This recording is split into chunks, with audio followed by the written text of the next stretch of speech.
बहुत समय पहले की बात है। एक दूर देश में विक्रम नामक राजा राज करता था। विक्रम बहादुर, न्यायप्रिय और बुद्धिमान थे, लेकिन उनका एक अजीब सा नियम था।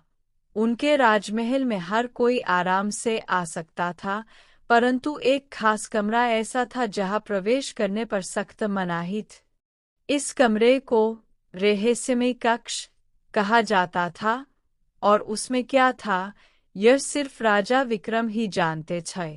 राजा के मंत्रियों और सेनापतियों में से कई बार उस कमरे के रहस्य को जानने की कोशिश करते, लेकिन कभी सफल नहीं हो पाते। राजा ने कसम खाई थी कि जो कोई भी इस कमरे में जाने की कोशिश करेगा, उसे कठोर दंड दिया जाएगा।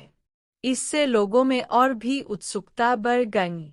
एक दिन उस राज्य में एक दूरदर्शी साधु आए, जो अपने गूढ़ रहस्यों और भविष्यवाणियों के लिए प्रसिद्ध थे। लोग बताते थे कि वे भविष्य में झांकने की शक्ति रखते हैं। राजा ने साधु को अपने महल में आमंत्रित किया और उनसे आशीर्वाद लिए। साधु ने राजा को देखा और बोले, महाराज, आपका राज्य खुशहाल है, परंतु एक बड़ा संकट आपके करीब आ रहा है। राजा चिंतित हो उठे और साधु से इसका समाधान पूछा।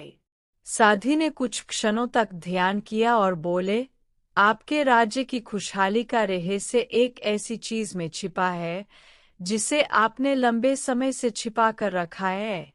यदि वह चीज किसी गलत हाथों में चली जाए तो आपके राज्य का नाश हो सकता है।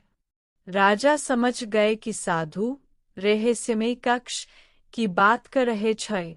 उन्होंने साधु से विनम्रता से निवेदन किया कि वे उस कमरे में प्रवेश न करें, लेकिन साधु मुस्कुराए और बोले, महाराज, मैं उस कक्ष में तभी जाऊंगा जब समय उचित होगा। कुछ दिनों बाद राजमहल में अजीब घटनाएं होने लगीं। पहरेदारों ने रात में किसी छाया को कक्ष के आसपास मंडराते देखा, लेकिन जब वे उसे पकड़ने जाते तो वह गायब हो जाती। कक्ष के भीतर से हल्की हल्की आवाजें आने लगीं, जैसे कोई वहां खुसुर पुसुर कर रहा। एक रात राजा ने खुद उस कक्ष के बाहर पहरा दिए। आधी रात होते ही उन्होंने किसी के पैरों की आहट सुनी। जैसे ही राजा ने दरवाजा खोलने की कोशिश की, वह छाया एक ओर भाग गई। राजा ने उसका पीछा किया और उसे महल के बगीचे में जा पकड़। वह एक रहस्यमय नकाबपोश व्यक्ति था। नकाब हटाते ही राजा चौंक गए। वह उनका सबसे भरोसेमंद सेनापति था। सेनापति ने बताया कि वह लंबे समय से कक्ष के रहस्य को जानने की कोशिश कर रहा था, क्योंकि उसने सुना था कि वहां एक अद्भुत खजाना छिपा है।